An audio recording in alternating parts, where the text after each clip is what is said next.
자, 우리가 전 시간에요, 그 공구 이동에 대해서 배웠습니다. 이 공구 이동은 주로 G00, G01, G02, G03을 가지고 진행하고요. 사실 그 프로그램은 이 4개의 G코드가 다 지배를 한다 보시면 돼요. 원래 NC 프로그램이 그 실질적으로 공구 이동이라는 이 부분 영역에서 그 비중을 많이 차지하거든요. 전체적인 프로그램에서. 그래서 이 4개의 코드를 잘 다루시면은 뭐 프로그램 짜는 데는 어려움은 없습니다, 사실. 그러면 이제 우리가 전 시간에 이 4개의 G코드를 가지고 간단하게 정삭 프로그램을 짰고 그다음에 시뮬레이터 한번 돌려봤어요. 그러면 오늘은 이제 거기에 맞춰서 또 진행할 건데, 오늘은 이제 뭐를 배울 거냐면 황삭이라는 프로그램을 이제 배울 거예요. 황삭 프로그램.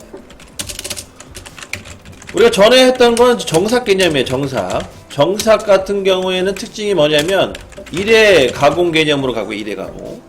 그럼 1회 가공할 때 주의할 점은 가공 깊이가 적어야 돼요.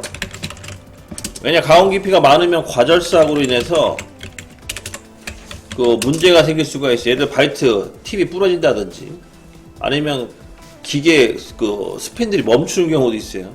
힘이 약한 기계는. 그런 부분들을 이제 또 보완을 해줘야 돼서 황삭으로 우선 작업을 진행하는데, 황삭 같은 경우에는 이제 우리말로 다시 풀이하자면 거친 가공, 거친 가공. 그래서 거칠게 깎는다 뜻이죠. 그러면 거칠게 깎는다는 거는 뭐가 합축되어 있냐? 시간 단축이라는 게 합축되어 있어요. 시간 단축. 황삭이라는 거는 시간 단축 개념으로 해서 빨리빨리 깎는다는 뜻입니다. 그러면 빨리빨리 한 번에 깎냐? 한 번에 못 깎는다고 했죠. 과절삭 때문에. 그래서 얘를 어떻게 나누어서 깎아야 돼요. 그러니까 나누어서 절삭하는 것까지 이제 정리해서 이제 쭉 그 CNC 선반한테 알려줘야 된다는 거죠. 그러면 이제 황삭에서 필요한 요소가 있어요. 황삭 필요 조건이라고 하는데 총 5가지 정도가 됩니다. 첫 번째가 뭐냐? 첫 번째는 제일 중요한 1회 가공 깊이. 아까도 얘기했다시피 이게 과절삭이라고 했죠. 과절삭을 방지하기 때문에 1회 가공 깊이가 필요해요. 나누어서 깎는다는 거고요. 그 다음에 두 번째는 뭐가 필요하냐? 중요한 걸로 할게요. 두 번째는 그 공구 이동 경로가 필요한데, 이거는 이제 제품 형상을 뜻해요. 제품 형상을 표현해줘야 된다. 왜냐? 내가 황삭 가공을 할 건데, CNC 선발이 난 이러이러한 제품을 깎겠다는 걸 알려줘야겠죠. 나는 원통형이 한 2-3개짜리, 아니 3개짜리 합시다. 3개짜리 형상을 깎을 건데, 깎아봤더니 원통형이 2개가 돼버렸어. 그럼 불량이잖아요. 그래서 그런 제품 형상을 또 알려줘야 되고요. 그 다음에 이제 세 번째는 뭐냐? 세 번째는 황삭의 단점을 보완해줘야 돼요. 또 황삭 단점이 뭐냐면, 얘는 단점이 치수와 표면 거칠기가 분량이 잘 나요. 예를 들어 치수를 정확하게 30으로 맞춰야 되는데 정확하게 30을 못 맞추는 경우가 많아요. 황삭할 때. 왜냐면 이게 공구의 마모 같은 것도 빨라지고, 그 다음에 세팅을 할 때도 황삭은 그렇게 정밀하게 잘 안 하거든요. 그래서 치수 같은 게 불량날 확률이 높고, 그 다음에 면이 되게 거칠어요. 빨리빨리 깎다 보니까. 그래서 그 면을 보완해주는 그런 또 조건이 필요하다. 세 번째고요. 그 다음에 네 번째는 이제 절삭 속도, 이성속도로 하죠. 이성속도가 필요하고, 이거는 이제 우리가 배웠기 때문에 뭐 필요는 없어요. 단위가 밀리미터 바리브라고 했고, 그 다음에 마지막 거, 요게 변수인데, 이게 이제 여러분들한테 설명을 제가 좀 뭐 너무 세부적으로 하면 힘들 수도 있는데, 근데 여러분들 회사에서 이 구형 기계들이 간혹 있어가지고, 구형 옛날 기계들, 그런 기계들이 있다 보니까 이걸 좀 설명할 필요가 있어요. 이 환학 시스템은요, 참고로 이제 환학 컨트롤러 그 시스템은 중간에 한번 그 버전업을 한번 한 적이 있어요. 버전업을 한 적이 있는데, 그 버전업의 기준을 대략 그 시스템명에 i라는 이 단어가 들어가면 최신 버전을 보시면 돼요. i. 예를 들어서 여기 보시게 되면 여기 위와 환악 i 시리얼스라고 써 있어요. 이 i자가 붙으면은 그러면 최신 버전이에요.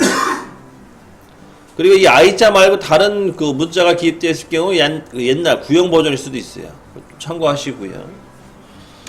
그래서 이 i를 기준으로 해서 아니면은 뭐 다른 걸 기준으로 할 수 있어요. 뭐 정확하게 저도 내용은 잘 몰라요. 왜냐면 제가 이 컨트롤러를 제작을 한 그 사람들이 언제서부터 업데이트를 했는지는 저도 파악이 잘 안 되기 때문에. 하지만 기본적으로 i를 기준 작업합니다, 저는. 그래서 i를 기준으로 해서 옛날 거는요, 그 프로그램이, 블록이라 하죠. 블록을 한 줄로 저 작성했어요, 한 줄. 그러니까 프로그램을 한 줄로 끝냈다는 거죠. 이 황삭할 때. 근데 이제 이거 옛날 버전이에요. 그러면 신버전 같은 경우에는 어떻게 바뀌는지 두 줄로 바뀌어요. 두 줄. 두 줄을 기입해야지 이 황삭 사이클이 돌아갔거든요. 이런 차이점이 있어요.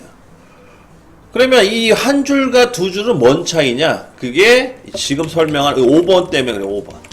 5번은 뭐에 들어가냐면 5번이라는 건 도피량이 들어가요. 도피량.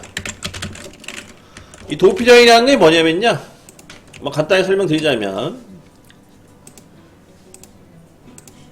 이렇게 이제 제품이 있어요. 이런 식으로.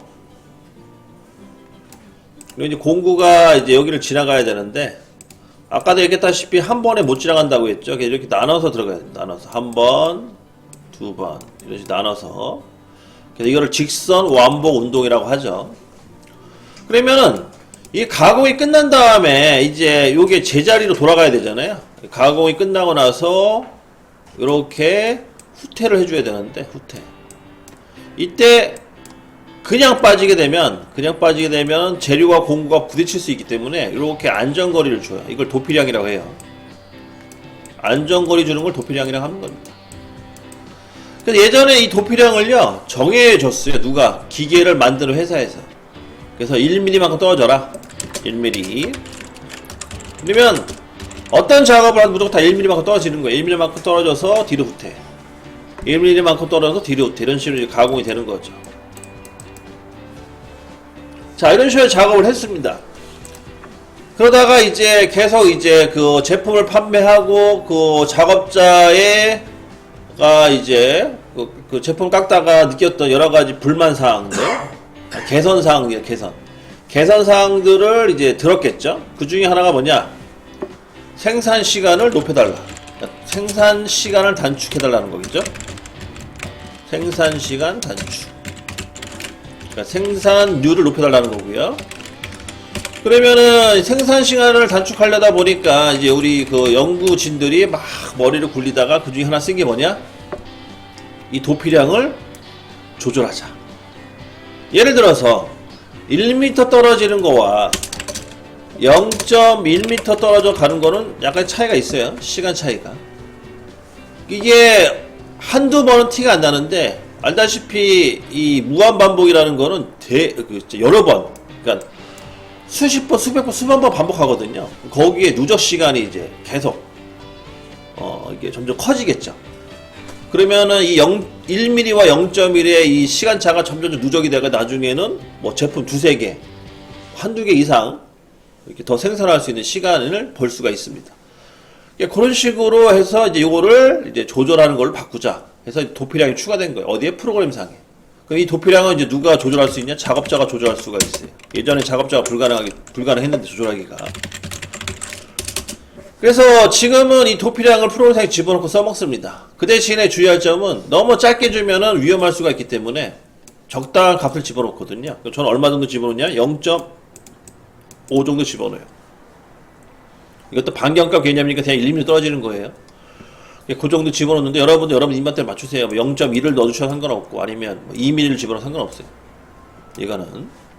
그래서 이 도피량인 게 이제 추가가 됐다. 근데 옛날 9버전은요 도피량이 없어요. 참고로 그걸 알고 계셔야 돼. 본인이 현재 쓰고 있는 장비가 옛날 건지 최신 건지 파악하시고, 옛날 거는 간혹 한 줄짜리 사이클, 그 프로그램을 작성할 때도 있다. 이때는 이 도피량이 없다. 그거를 참고하시면 되겠습니다. 자, 이렇게 해서 총 5가지가 있어요. 자, 이거를 이제